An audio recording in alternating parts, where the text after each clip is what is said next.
Ano ang gusto mong iwang message sa ating mga manonood, lalo na sa mga young budding artists? Um, ang lalo na dun sa mga ang may iwan kong message lalo na dun sa mga tao na nagda-doubt sa sarili. Just explore art. Hindi mo alam kung anong meron dyan.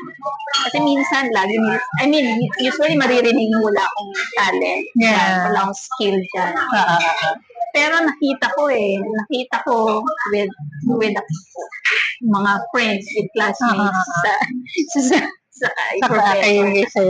Sana. na kayang gawin eh. Kaya talaga gawin. Yeah, It will not require yung talagang talent. It's really, nagsastart talaga sa heart. Gusto mo, magagawa mo. So, kagaya ko, yung pag-start ko, pag i-compare mo naman sa sa mga nasa na parang layo-layo talaga. As in, ang layo-layo. Pero, sabi nga ni Sir, nakukuha sa Sena, nakukuha lang sa tiyaga. Sipag at tiyaga lang yan. Kata. So yun. Talent is an input, pero hindi siya yung main input. It's really yung heart mo to go into art and yung pagpupursige